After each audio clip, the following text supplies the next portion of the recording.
So today's guest, it's no secret, is Ange Albertini or Corkami. I would hope everybody of you knows him. For me, it's one of those, when I came up when I started to go to my first conferences and started to really get into IT security, hacking and everything. Mainly the Chaos Communication Congress was like my first security conference I went to. Ange Albertini or Corkami were, so they are the same person. It's just another pseudonym, not a nickname. And his work was, very early influential to me.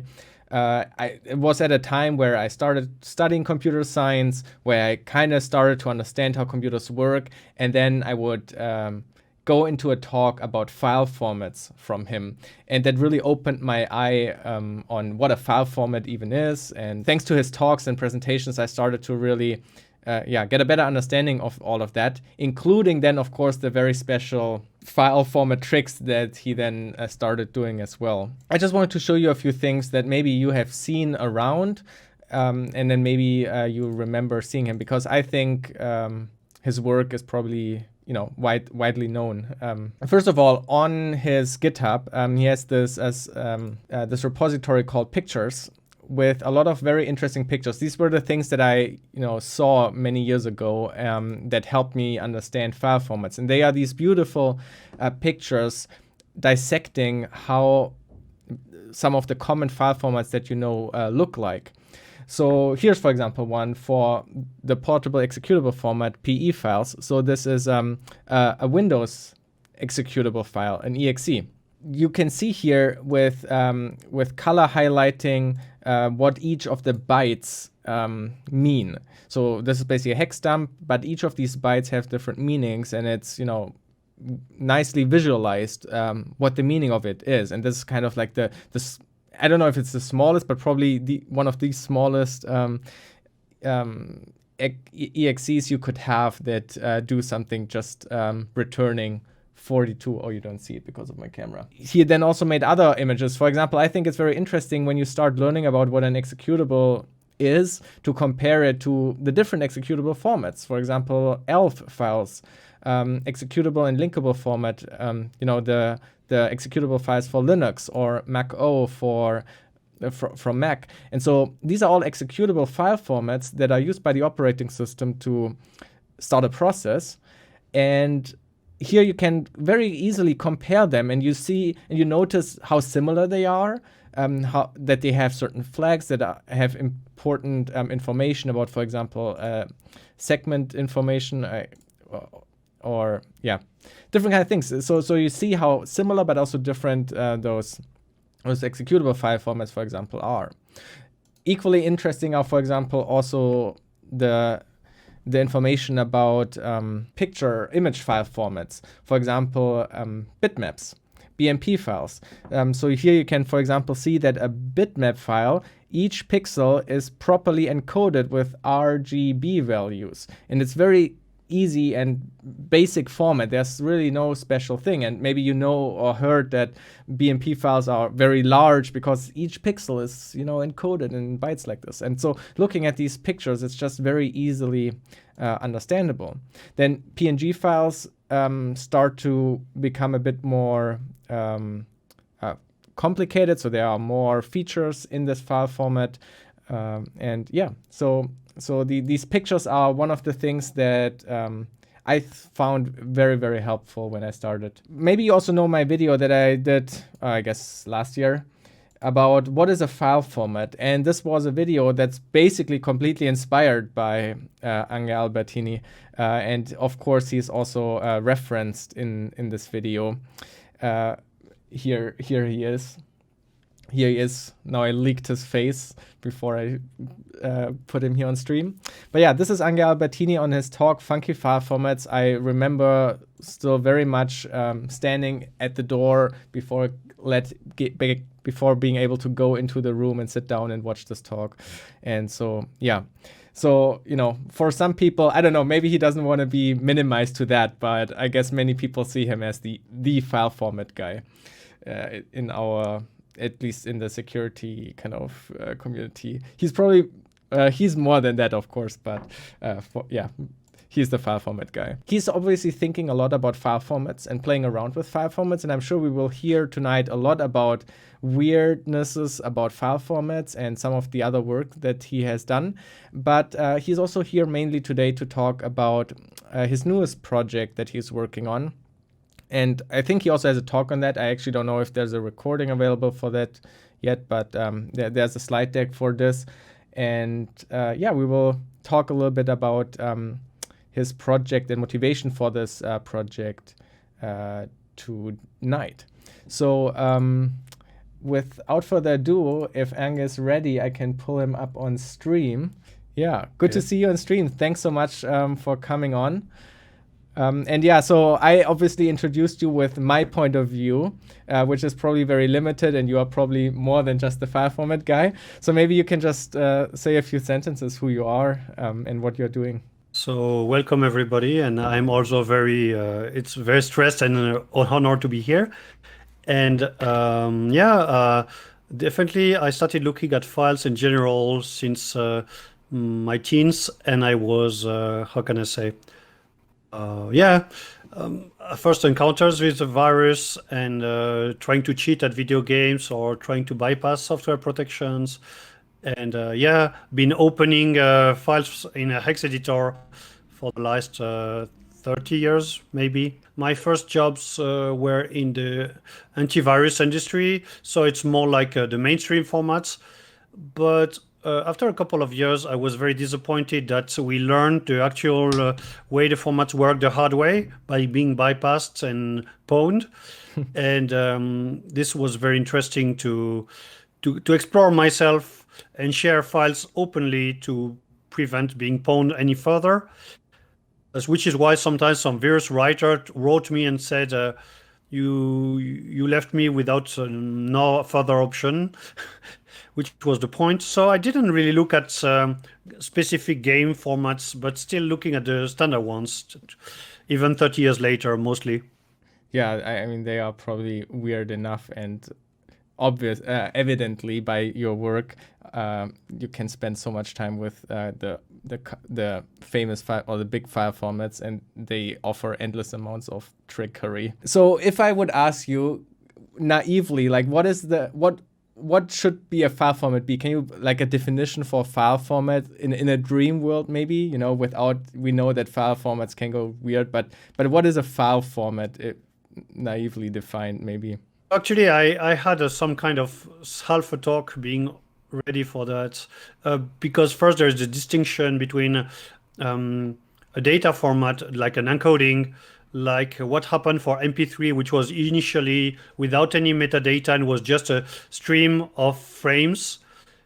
Then people hacked inside extra metadata to store singers and albums and whatever.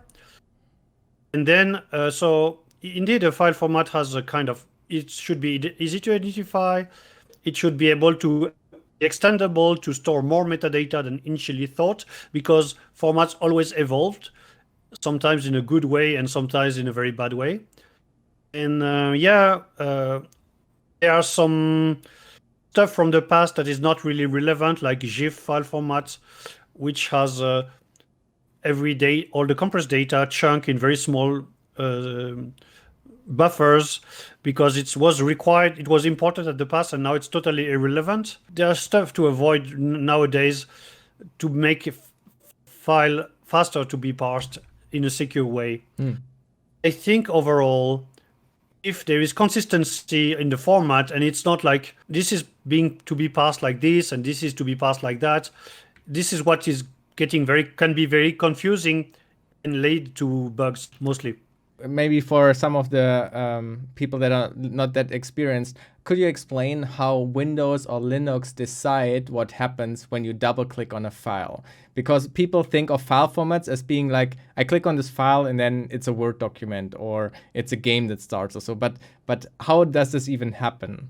Yes, it's also a very interesting question, because I went in the past to see how OS in the past would identify file types. And indeed, on Windows, when you double click, it checks the extension. and then it goes in the registry, and the registry is mapped to an application which is going to be launched, and which is why, so for example, WinRAR was vulnerable to the ACE file format, the ACE file extension, because the winace.dll hadn't been updated and it was just unsecure. But if you would WinRAR would also be associated with ISO images, and if you send a malicious ACE file that is renamed like ISO to bypass some filters, for example, when you double click, it's still WinRAR that will be launched and will be pawned. So it's a mix of settings in the system and the extension of the file. So it's then the application itself will likely look at the magic and do something depending on that. Yeah. Makes sense? It's like 3 steps, at least on Windows, that I can think of right now. Yeah. And you mentioned something, the magic, the file magic is, for those that don't know, is many formats have that at the start, where at the start of the file format, there are a few bytes that we call a magic that identifies this is meant to be a PE file or something like this. And so you can, for example, on Linux, some of you might know the file command, which basically has some checks like for the magic values to identify the file type. And it does so, for example, by looking at it tries to look at the magic at the start of the file, maybe. But not every file has a magic like this to be identified, and this is when we come into the differences of file formats and that. So if I would give you just a binary blob and I would ask you, what is this file? What would you do? How hard or easy is it to determine what a binary blob just is? So most file formats start with their magic at offset 0. So indeed, look at the offset 0. However, you mentioned the file tool, command line tool, and file looks at file types which are grouped by definitions together alphabetically. So basically, the order of which file type will be checked first depends on if it's an image or if it's MS-DOS or if it's Windows, like the first letter literally of the group of file types they belong to. And so it doesn't mean that the magic at offset 0 will be checked the first ones, and you can use that to bypass more security. So basically, an ISO has a magic much further in the file. The DCOM medical image have their magic a little further for courtesy, and you can abuse that. The lessons that, for example, me when I was a student and I started to realize what file formats are, that file formats are, or that files are not strict, that it depends on the program how that file is understood. And on Windows, you mentioned you have, for example, the .exe that or the .txt that decides which application might open it, but you can also force it to be opened with something else. And anybody of you who has done some basic game save file editing or so might have opened some weird format in the text editor, so to change some values, because it's up to the program to all the different programs to interpret the binary data in a file. And so when Ange says there's trickery with file formats, it's because file formats are different and 2 different programs can look at the same file and understand it differently. So yes, this is from my latest talk last month, generating weird files. And indeed, when files, so here you have the whole categories of the file types identified by the file standard command line tool, and you can see that it's going to be in order. So if you never heard of Acorn or Algol 68, well, it's checked before Windows anyway. So for example, if you do a Windows executable and which is also a medical image, a file will think it's a DCOM medical image because images are scanned before MS-DOS. So by just inserting the specific magic at the right offset, you will fool the file command line tool. And I abused that by trying to cram all the signatures I could in a single file. And this is a polymock, and it has a shitload of magic signatures to try to collect them all from file when being scanned. That's the fun trickery with file formats. When I heard this for the first time, it was like, oh wait, that's how files work. And of course, it makes total sense that you can just mix and match them together. If you know the rules, how they are being identified, then yeah, you can just bunch them together. That's a good example. Oh, that's a cool proof of concept file. So this file is just the magics, right? This is just basically to pass all the simple magic tests. These are obviously, this is not a full polyglot that they are all valid files. Yes, this file is like totally empty. It just contains magic and absolutely no content whatsoever. So which highlights the risk of identify a file type. And in this slide deck, I actually show how you can use my tool to just set up some base if you want in a file and write the magic there, and you will end up fooling file and still have a functional type here. It's an easy way to bypass security, and it works. I have this story that RAR typically starts with the RAR exclamation mark, and it's known for that, right? The RAR archive, they start with the RAR exclamation mark and then some escape sequence. Mm-hmm. This is how I think I knew RAR itself. However, it turns out that the super old version of RAR, even before version 1.0, and maybe in Russian only or something, actually generates RAR with a different magic, which is RE circumflex tilde. So a very different magic. And does it have an impact? Well, it turns out that there are still libraries that actually parse this version of the format. And with just that, you can bypass many security software because they will just assume they expect RAR exclamation mark, which is the more modern magic for version 4, 5, and so on. So basically, you could bypass all the security and scanning, and yet you could still be opened and being executed, exploitable, if the target opens it. So what we have learned so far is that that files have just binary data in it. There's nothing special about what a file format generically is.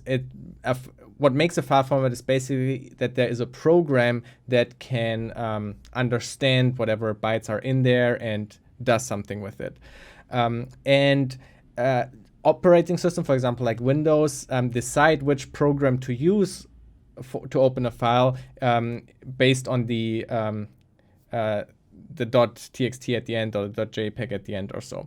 And then we also learned that, for example, the file command on Linux looks at so-called magic values in some data to determine and tell you what file format that is, based on those rules. But as Ange has shown with this example here, that these magic rules do not necessarily have to start right at the start of the file. They could also appear further in. That totally depends on the file format if that's possible or not.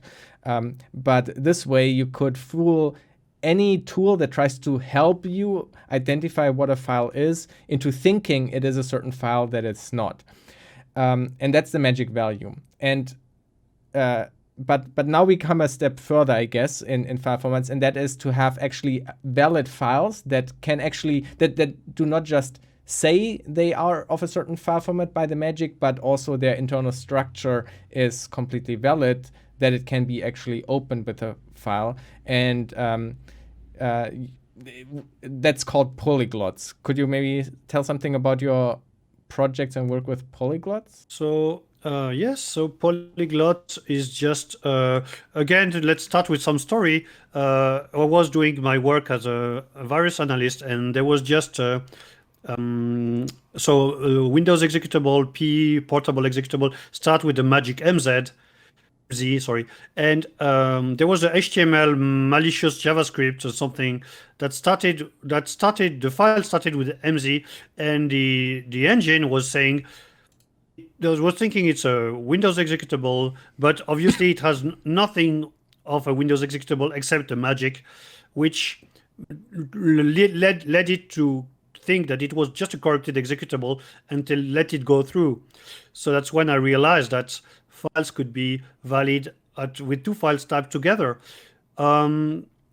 which is exactly this, right? If you have some text that could be read understandably by two languages, exactly like a typical example for us in the family is that Schinken means ham in German, and it also means something like kung fu in Japanese.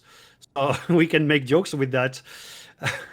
I know it sounds stupid, but it's a word that if you know Fist of the North Star, it's Hokuto Shinken, and it sounds very stupid when you think it's a ham of the North Star. Anyway, that was a story. Sorry, but yes, so it's possible to create something that would be parsed differently by different parsers as long as they have the right elements at the right place. And a typical, it's sometimes used in the wild for good reasons, like a zip could be, even very old zip could be appended to executable, and they could be self-extractable archives, or Debian image are both ISO and bootable with a master boot record. Or OpenOffice even enables to be a PDF, but with also the data of the original document, so that you can still recreate the PDF with the data inside. So polyglots already have a common use that is not led to security, even though it's pretty rare. Interesting. I didn't know about this, or I forgot. Maybe you mentioned this before in a talk, and I just didn't. I fell asleep or something. I don't know. But I didn't know that there are like legit polyglots that are being used just to offer, good features for users like that. That's very interesting. You mentioned that now you can have different file formats kind of like overlaid on top of each other. They basically are now a valid file of two different file types. That could happen. So you can take this single file and open it with two different programs, and it will be perfectly fine. Those two different programs will do their thing, whatever those programs do. And this alone, this fact that this is true, makes it very difficult for any kind of, you mentioned virus scanning, for example, where they might want to look at a file to determine if it's malicious or not, or if it's an archive, if it contains a malicious file inside, and so forth. And suddenly this task of simply checking a file becomes incredibly complicated, because this file could basically be anything. And maybe here we slowly come to your project as well. What's the difficulty of, if you get a binary blob, a byte blob? Let's say you are a human antivirus checker. You get a file and you don't know what it is. What are the tools today you could use to figure out what a file is? Yes, this is very interesting because indeed, an antivirus or yourself, usually you don't have much time and much opportunity. So typically what software do is that as soon as they have found a matching format, they just say, okay, this is this format. And it's like 0 or 100%. There's no certainty and there's no further scanning by default. And it sounds normal in a standard case, but not, of course, in a security, in an InfoSec context, right? So this is indeed the problem that most software, even most software, just look for one format, and then they will just focus on that format and not try to gather extra information about other things. A big exception for that is incident response software, which will, of course, try to match a hard disk image, then each of the files and everything, but I'm definitely not an expert in that. So,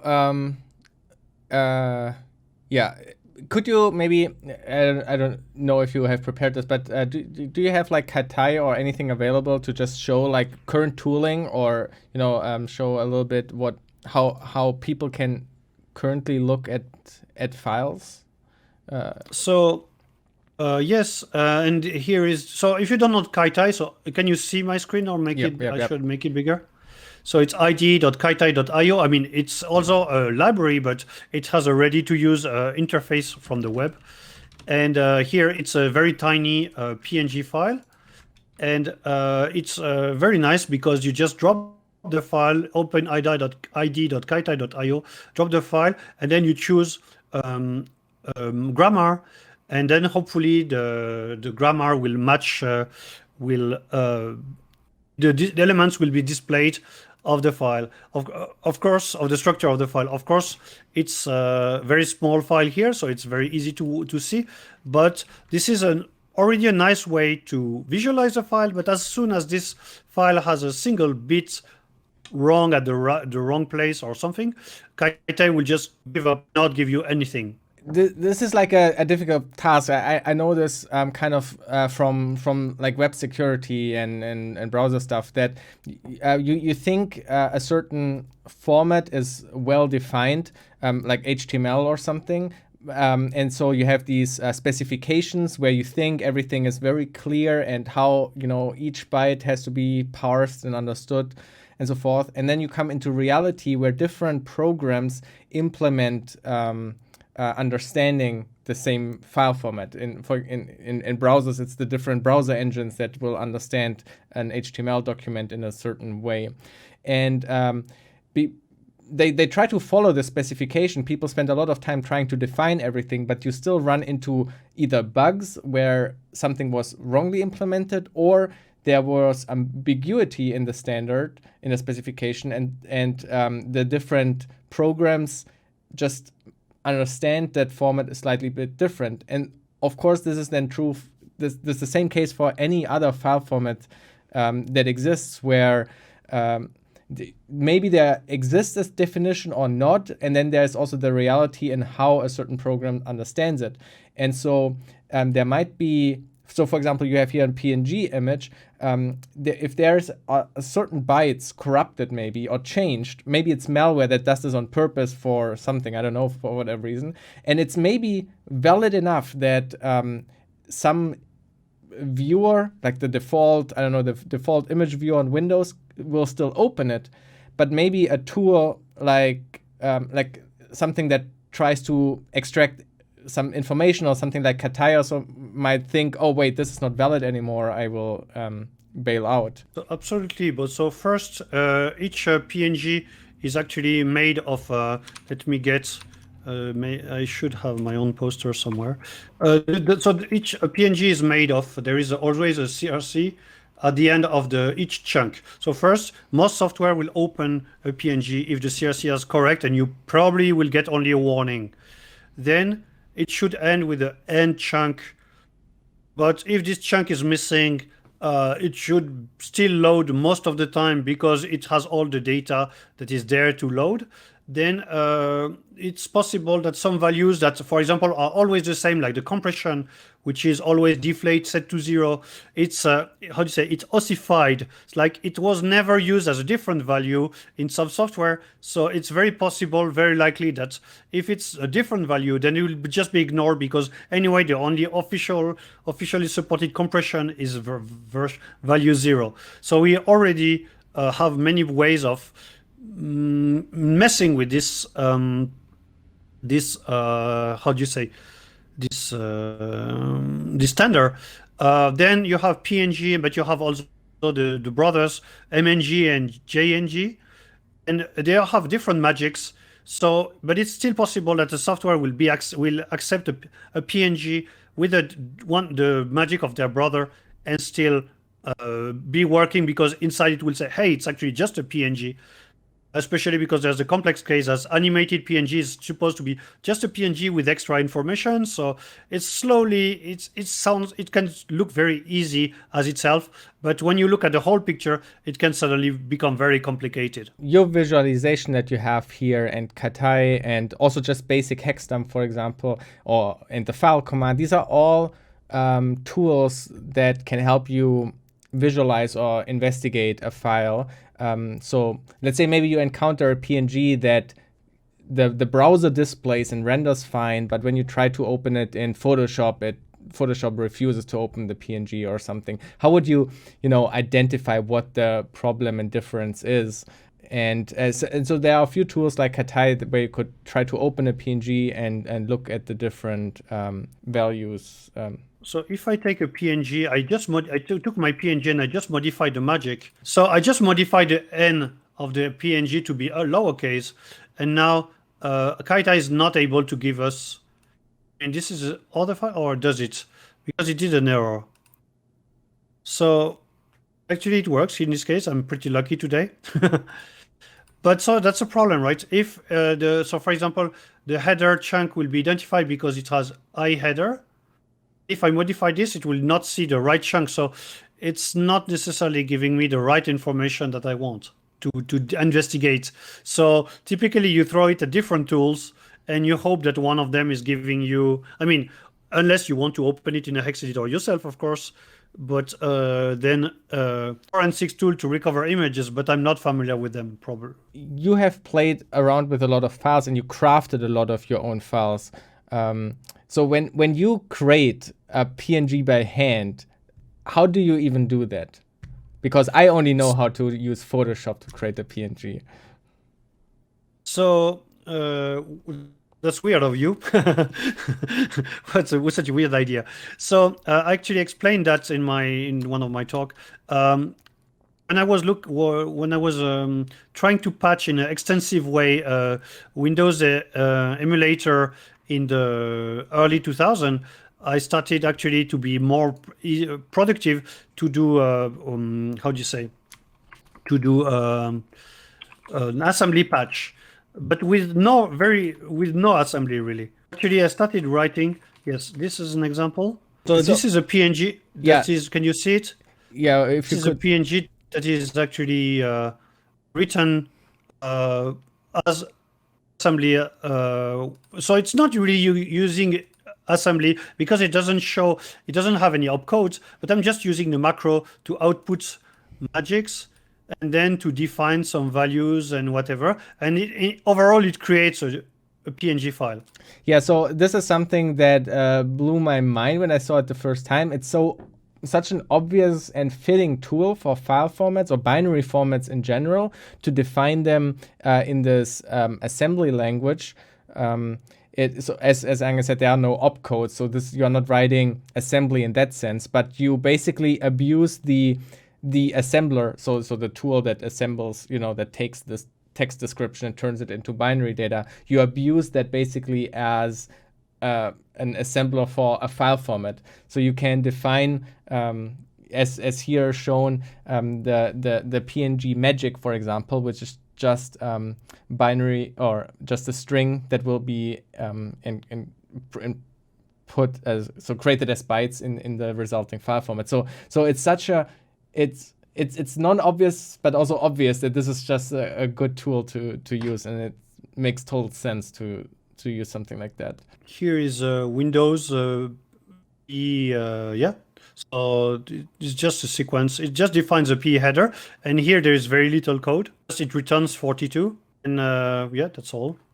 This is a valid Windows executable. Yeah, right. Yeah, of course you can also make it for executables. Yeah, and so assembly was not intended, I guess, to be used as a file format, but being able to define, I guess. So I'm not sure if the terminology is correct, but variables and names and defines and so forth for certain byte sequences, you have suddenly something that looks like as if this is as if this is a special language to craft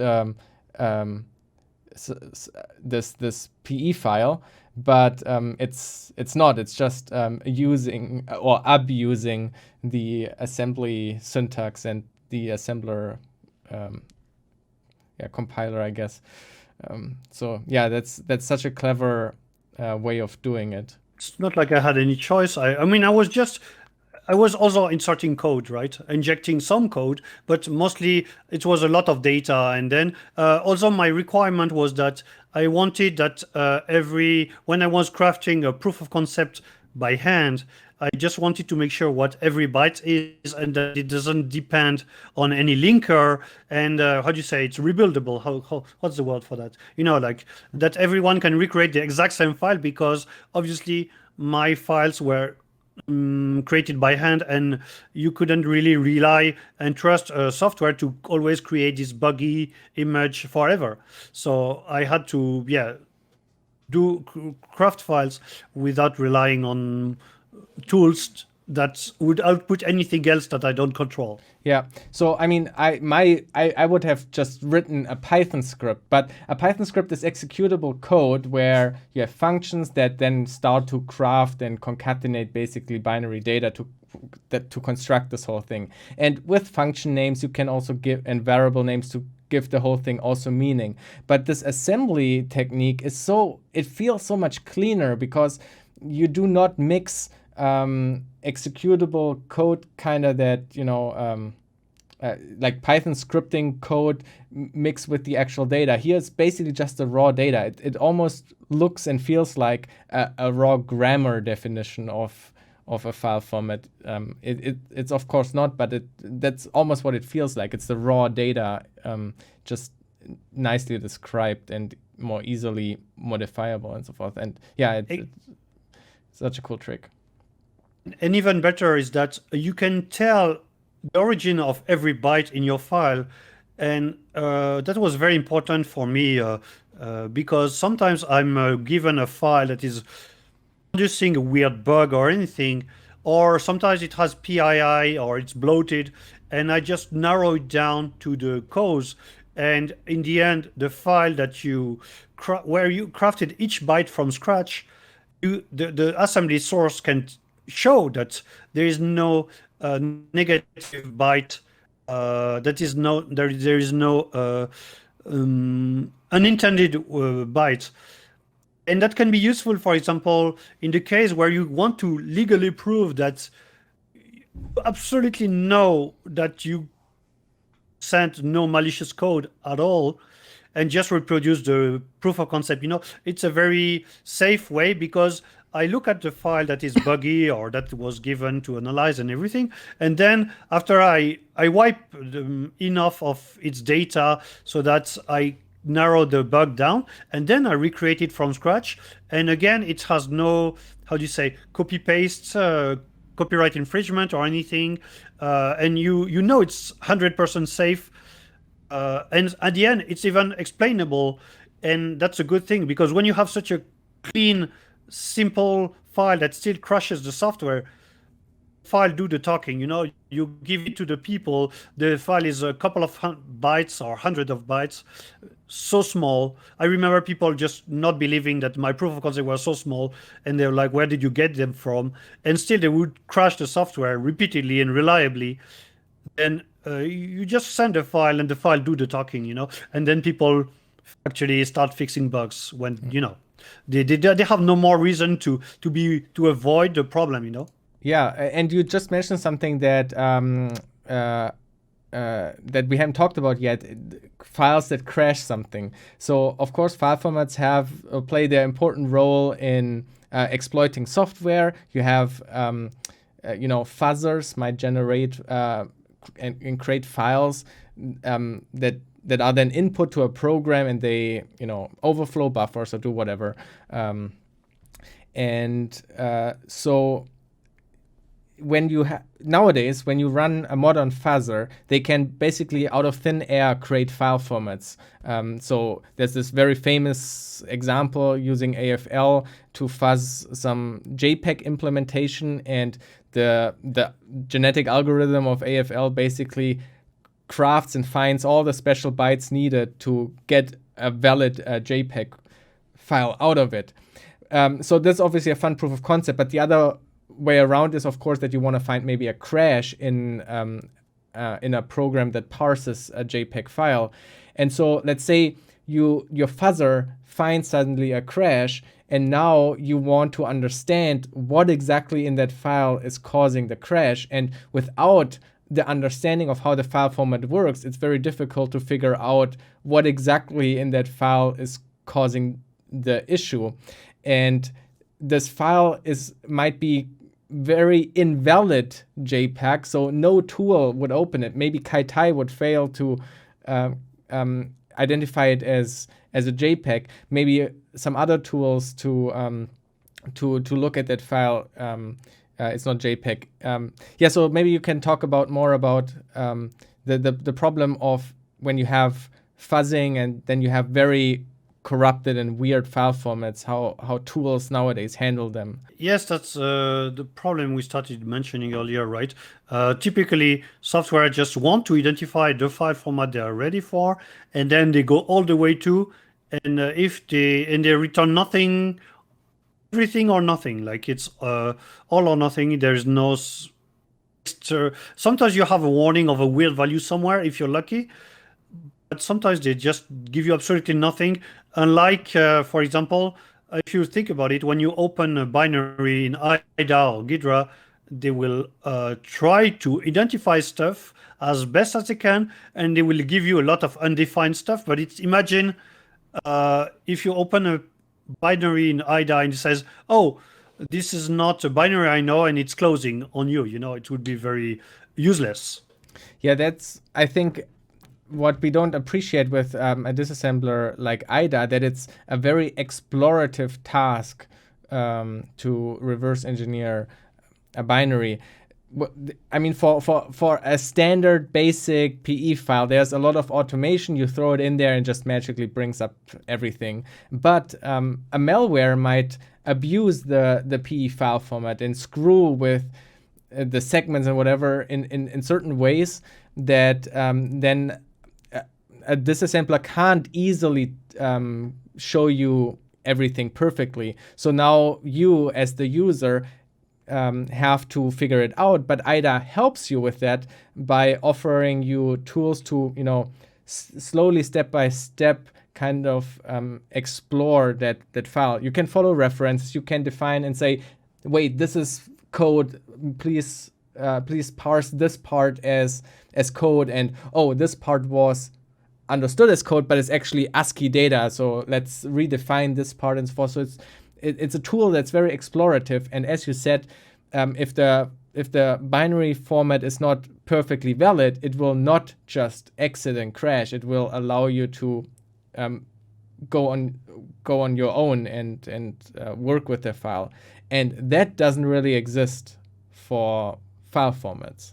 That's indeed a problem, and it's very frustrating when you know the format and you just know, you even crafted by hand, you started proof of concept, and then you start fuzzing and one bit is flipped and no tool can give you any information, and you're back to the basics as if you had no knowledge of what just happened, and you just have to basically identify what file it came from, and hopefully find where what byte has the weird value or something. Yeah. So so basically what I mentioned in the beginning is that you are also working on a new project, and so probably maybe it's now the best time. I don't know what's the best introduction for it, but could you maybe repeat again what like the problem is you're seeing, and then what you think maybe the solution could be to that problem? The problem is that most software either just first, in the way they identify things, they just go one format or nothing. And then the other problem is that once they've done their parsing, they don't give you any possibilities of going further.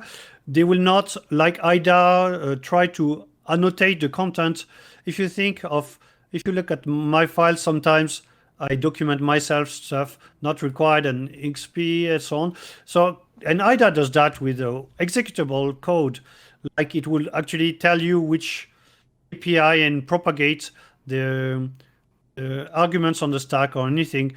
And there is nothing like this to tell you that this binary, this image has a weird value here, or any comment could come from the knowledge of someone. And the goal for me is that I have knowledge of these file formats and I have no real way to dump them.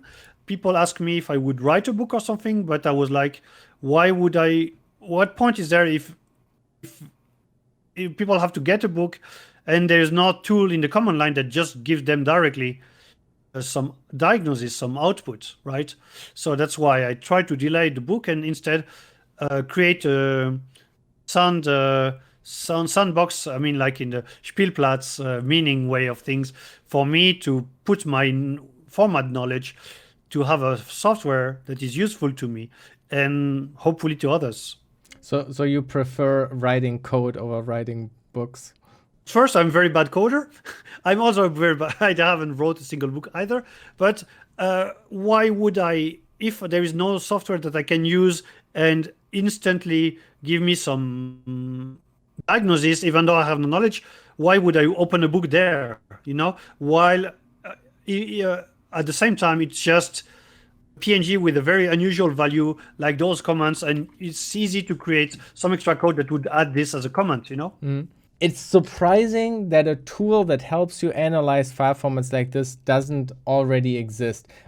Probably because there are so many file formats and it's just a crazy endeavor to help with that. But yeah, it's weird. It seems so fundamental to IT security, like file formats, like parsing is so fundamental. Why was this problem not really tackled before? Or I guess it was tried, but it doesn't have the kind of features and explorative kind of nature as you mentioned it. Yeah, there is some tool that comes to mind. There, Cerbero profiler, which kind of open several I'm trying to find a link. It's not a sponsor or something, but actually I use it. I don't know any other software, but just it's actually you open the files and it kind of gives you.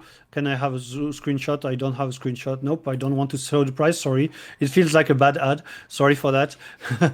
But it will give you some diagnosis information of what's in the file and everything. So it's good, but it's not the playground for me. And I also want to put my knowledge and my personal likes in this. It's probably also some vanity factor there. It makes sense.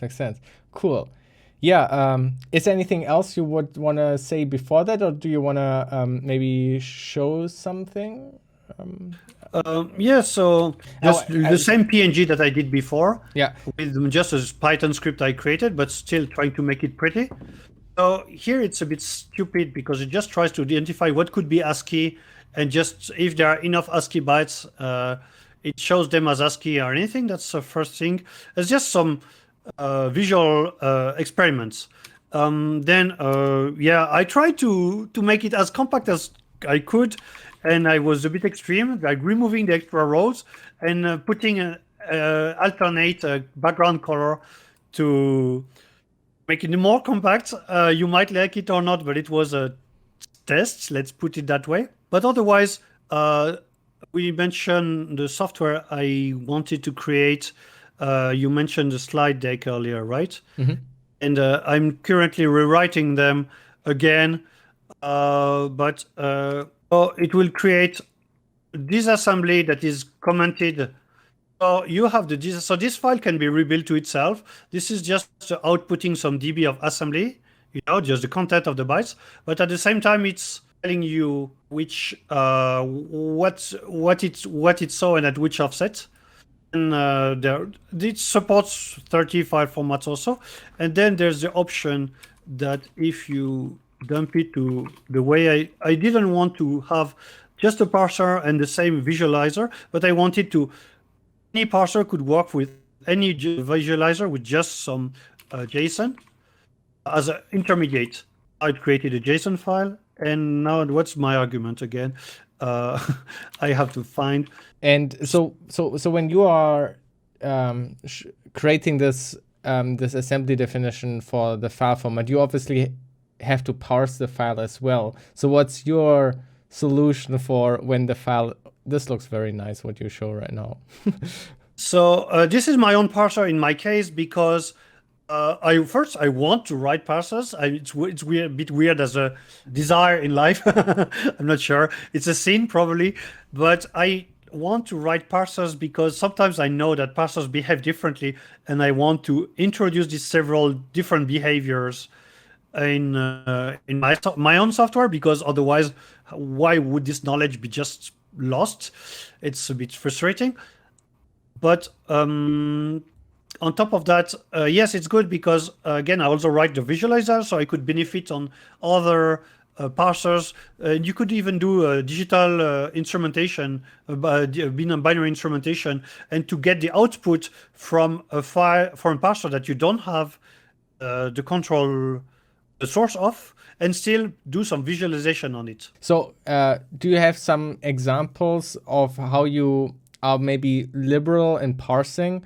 I don't know if there's anything in PNG files where you, for example, implemented something where usually other parsers would, like if something is corrupted in here, how do you make sure that it's still meaningful output for somebody looking at it? Like, for example, if for example here a chunk length was corrupted. Let's say a fuzzer found, used this file and modified the length, and then something crashed because a different length is now.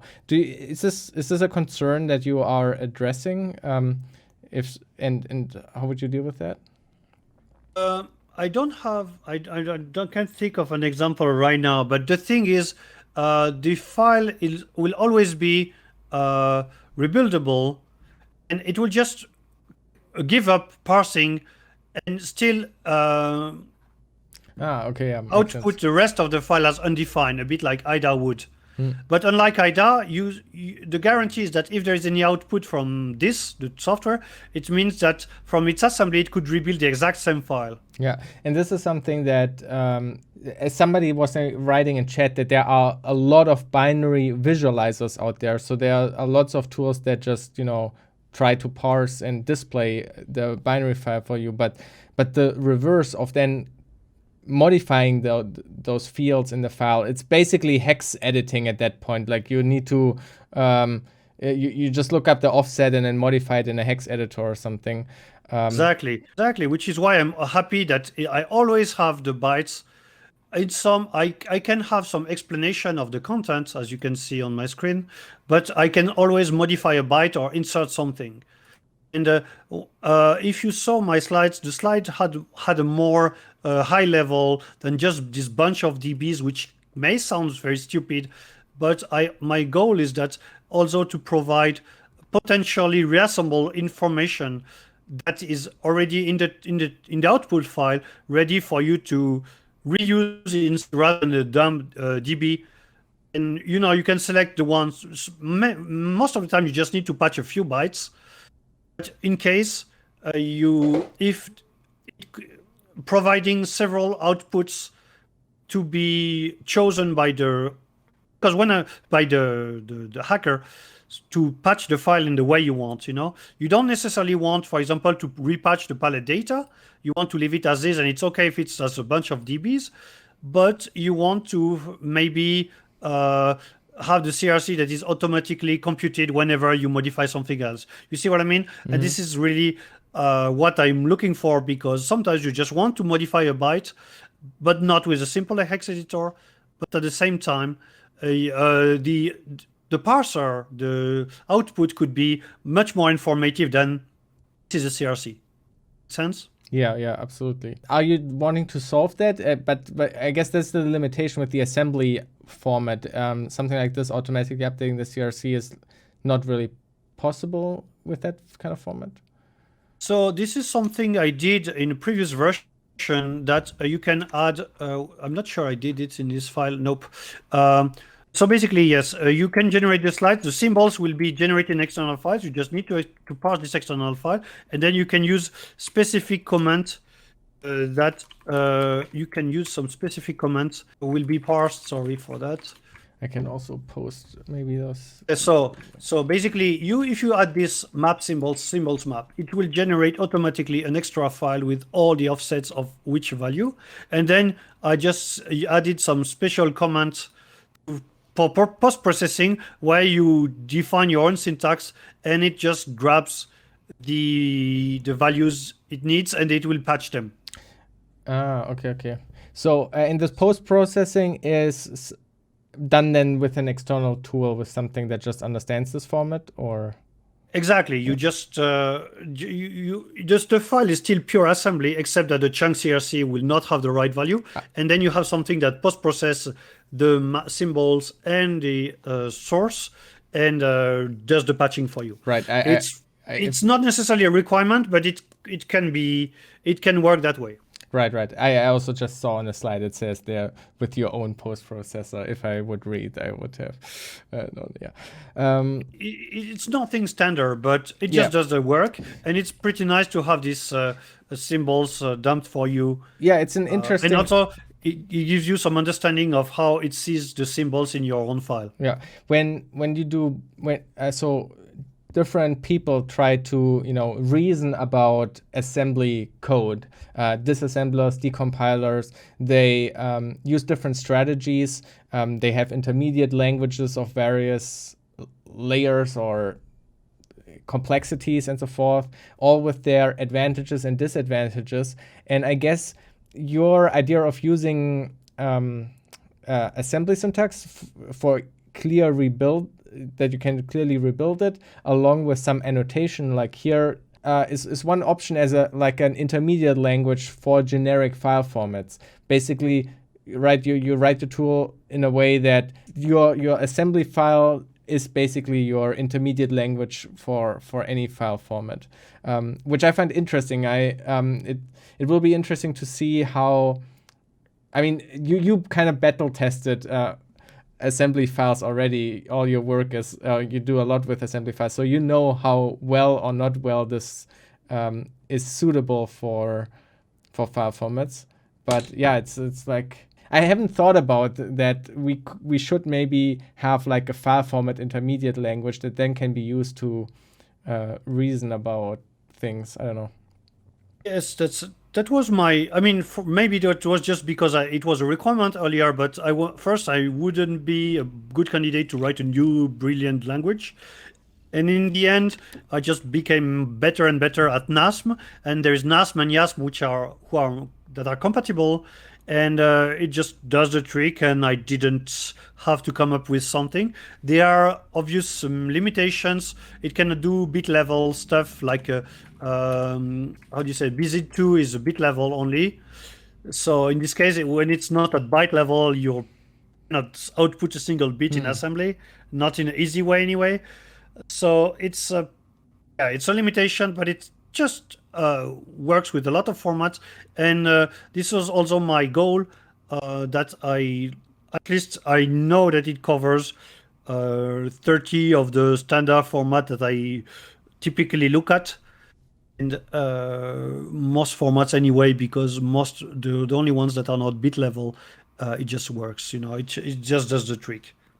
Right. And though I'm sometimes abusing the macros, maybe, but I tend to do less and less macros, so for compatibility and for predictability, because you cannot reuse the macros if they are too complex and guarantee that the output is reproducible. Obviously, visualization is important to you. You mentioned the core motivation, or one motivation was to procrastinate your book because you miss a tool for that you could show people. How can I say? I tried to do the same as my poster, but I noticed that it doesn't expand vertically enough when it's too complex next after each other. So you have Kaitai, which is very good, but it's still quite dense. And then you can use even Kaitai in other software. So, for example, Tavis Ormandy ported Kaitai to Hue. So module, and it has the and not equal because it's a modified file. I'm not sure why. Oh, this is very ironic. I'm not sure why. But here, as you see, nothing. Shit, it wasn't planned. It wasn't supposed to be a joke. I'm not sure why it crashed. Let's take a P6 because everyone likes P6. Hopefully there is P6 in Kaitai. There is P6 in Kaitai. Ooh. So you see it's pretty dense and you have the list of information, but it's not very visual because it doesn't, not so readable. So instead, and now let's reuse the same software again, and here is our P6. And it's pretty... so I wanted to have something that you can read through that is readable and doesn't kill your eyes, and that can really adapt to even longer files. So yes, this is how can I say? And I even started the themes and stuff. It has to be pretty. So the good thing is I'm still using it, so it's like it has to still work, even though you can spot a bug here. I'm being honest with using real versions. How far are you with this project, and are you soon starting writing your book with screenshots of those things? So again, the book is not so relevant because if you have a kind of command line tool that brings you the knowledge, I think it's worth it, right? Right. Another thing I wanted to add is that I stopped focusing on the graphical stuff like I did for the posters, and instead here this is the exact same content of the text, but it's just rendered in an HTML page so that you can zoom on it and have more pretty colors, but it's still the output of what you have in the terminal. So this is the benefit of the terminal in kind of a graphical way, and yet without the complexity of the posters, but they are done manually, but something quite enjoyable to read. So, do you have anything specific about your tool or something you want to show there, or should we do some more generic questions? Maybe did we cover everything about your tool that you wanted to? Yes, yeah, it's going to take time. That it's my fifth rewrite or something. But yes, I'm very motivated. But I think we covered everything. Cool. And that will then, once you feel comfortable, appear on Corkami, I guess, on GitHub? Yes, definitely. Yeah. Okay. Yes. It's still nice and useful. I mean, these outputs are directly come from the software, but I'll be happy when I feel like it's robust and everything. Yeah, there were some generic questions earlier. I don't know if you even know much about those things, but they're file format related. So are there file formats that allow you to auto run or execute right after they get downloaded? There was at least I think there was this bug. I mean, by default, they don't. By design they typically don't. However, there were a couple of occurrences that the desktop scanning the OS would actually be exploitable. So it's not by design, but it was by mistake, by lack of security. And my colleague Mateusz Jurczuk, he actually created a malicious executable that as soon as you drop it on your Windows machine, it will kind of blue screen and it will reboot in loop, because as soon as the OS boots, it crashes again. So it's not by default, but it just works that way because a lot of formats are actually parsed as soon as they are present on the system to extract their resource, to display their icon and this kind of thing. Right. So yeah. So usually this shouldn't happen. You shouldn't necessarily be scared of just a file appearing on your disk. If anything bad happens, it's because other bugs are exploited for that. The only thing I remember is that back in the days, auto run from a USB stick or so would actually run. So this is, I think, the thing that gets closest to where a file appears or a disk appears and then actually something is automatically executed. But it's true. When you plug the USB, it will start the auto-run file. And yes, you're right. But I don't think this really happening. That's what you mean, right? Yeah. But I think it's also not doing that anymore because of obvious reasons. But I remember Windows 95, my first Windows, I know that was a thing back then for sure. Yeah, it shouldn't be by default. It's a very bad practice to auto-run something. I mean, how does it sound, right? Yeah, I think I remember also some malware. I'm not sure if I'm confusing stuff now, but I think I remember that this was also abused with ISO files. So people would open the ISO, it would mount, and then that would execute the autorun, just, kind of hide where everything is. It was exploited in an unwanted way by link files, right? Or something, right? Yeah. There was, in this case, it was an exploit, actually, yeah, right? There was, I think, Stuxnet that had the this link file thing that, yeah. I don't know if you saw because my other developments, but I'm not looking just at file formats, but in conjunction with cryptography, I worked on hash collisions, and then there was also this ambiguous ciphertext where turns out Facebook, Amazon, and Google were vulnerable in their own way. That you could have authenticated ciphertext that authentically decrypts to two valid payloads that you control, which is a bit scary when you think about it, even though it's by design.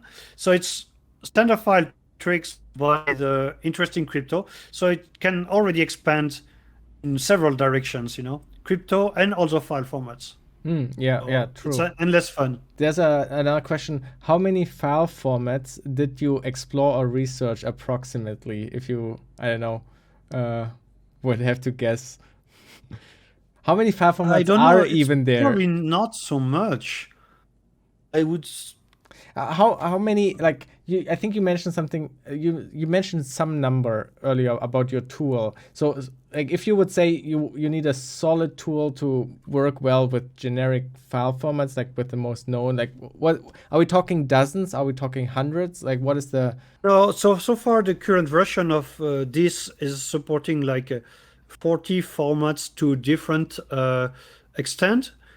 And that the goal for me was just that I put in my favorite ones, and also I have some idea that it's quite generic enough, because if a format would suddenly not be able to be displayed generically or parsed, then my software would, I would need to backtrack and modify my software. So it was kind of setting my guarantee. But just, I don't know. I don't think I know 100 formats. I mean, even at all, I'm not sure. But it's just that some of them, I play with them a lot. And the Windows executable is still, I mean, it's not just one format, right? In a JPEG, you can have some EXIF data, you can have thumbnails. In a video, you could have audio data, you could have, they're interleaved together. So it's, don't need to know many of them. Even with ICC profiles, it can still be a mess, and it's just one format that is being used in a lot of other formats. And one thing you didn't mention earlier about the you kind of blame the specification for being incomplete and everything, but there's also sometimes the tendency of human to write shortcuts and directly try to locate an offset to speed up scanning times or anything, and you can abuse that. And it's a very normal that sometimes people just parse files wrongly in an intended way to save time, because the original format was not so fast to parse naturally, There's one a bit teasing question, but I guess it is a good it will be a good summary of why you write your tool. So tell us 10 reasons why you don't use Katai and why you start writing your own visualizer. Oh, so first of all, don't get me wrong, I definitely use Katai, and Katai has many more grammar than what I do. So again, all this here is Katai grammars, and it's public, and it's a lot of them. And to be honest, when I look at the file formats, sometimes you will have a better idea of the file format by looking at the Katai grammar rather than going through the specifications. So I definitely use Katai. It's just that, yes, Katai will stop when the file doesn't work. Katai will not work with polyglots or weird files. And Katai is limited to kind of one format. And when I want to visualize collisions, I want a different representation of the file that is not specifically to header in itself, but I want something adapted to the kind of file I'm looking at or the different view that I want from it.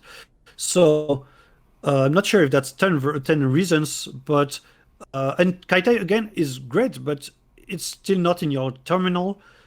And the thing I actually use the most to write to view files is the Hue itself, because Hue is super fast, and here you can watch a PSD and you can jump to a Nintendo image. So Hue is just my standard hex viewer, because it's by the time you press the hotkey for it, it's already displaying the file. It's faster than opening any browser tab. Yeah, and if there are command line tools, especially with like a JSON output and stuff, it will also enable other tools to piggyback on top of that and write different visualizers, editors. Exactly. There is already what was it? Trail of bits. Let me look for it. There is already a polyfile from Trail of Bits, if I recall correctly, that supports the same JSON and everything. And the JSON is not very clever anyway. It's just saying at this offset there is this structure of this type, and that's all. And then I try to put some fancy visualization on it, but that's about it. It's not. It should work with most cases, so that it shouldn't be too clever. Mm-hmm. There was also a question earlier if there's a tool like file, but not just tell you one magic, but tell you all the possible files it could be. And I guess you just answered this with showing off polyfile from Trail of Bits. And I guess your tool might also at some point be. Yes, but first of all, on file you have the keep going command line parameter to just try and go further in a file. Oh, but otherwise you have bin walk, which is a bit too powerful and gives a lot of false positive because sometimes it's just trying too hard. So yes, there are other software. The only thing is that I don't think any of them is trying to tell you how sure it is that it's actually that format. Something that this software are usually lacking, that they don't give you a kind of approximation. They file just looks for the magic and nothing else, and it's not going to try without parsing the whole file and render it to just say, hey, I have some other structures but not all of them, so here's a percentage as indication. So I guess what you're saying is it's time that we create a real magic library that will use neural nets or machine learning to give probabilities, how high probable is that one format is a certain format. Be my guest. I will just happily craft my files byte by byte and defeat that it would actually, on my own. That would be interesting if you train it. I mean, you have an abundance of files that exist, so training AI on that and then let you loose on it, trying to get past it. My own desktop without neural network or anything. My own set of files on my hard disk is usually a very bad test case, and and I had a lot of crash when coming back from the weekend, and some background scanner at the office decided to analyze my file, and or even sometimes Git was crashing well, anyway, happens. Wouldn't returning the security of the probability of how much a file matches a different file format at the same time require a fuzzy parser that has to support all file formats? That's one of my goal. Eventually, maybe I will even add an interface to the tool so that you can recover your files yourself. See what I mean? Because it's something I do casually to help other people. So imagine you have IDA, but it's not about executable code, but just about structure. No, I'm not sure what's the goal there, but it's just I'm trying to fill in the roles that I don't see in software around. Yeah.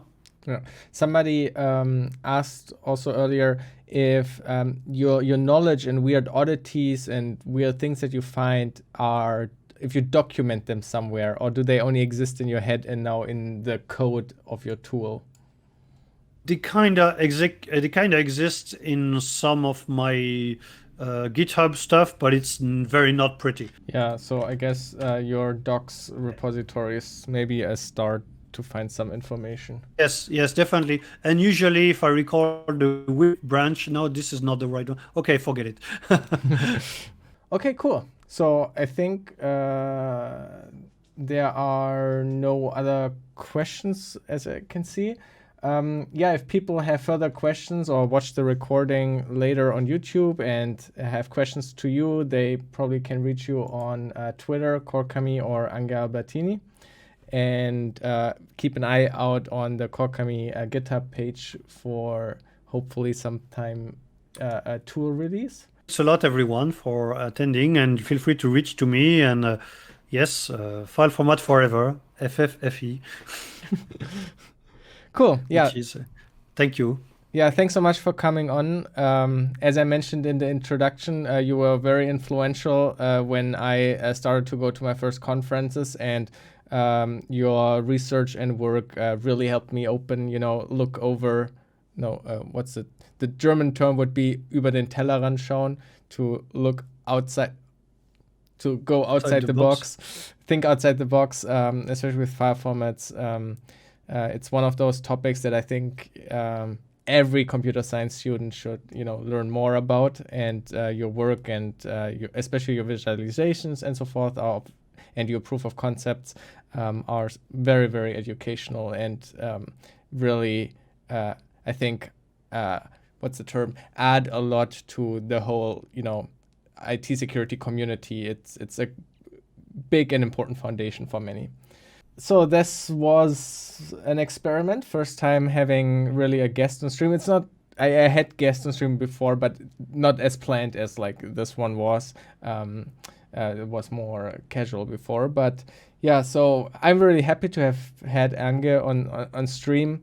I can't repeat it enough. For me, it's a special moment because, I came into the IT security community seeing him on stage presenting amazing research. And so it's really a privilege to have him being excited to go on a stream on my channel now, on my platform, to speak about his work.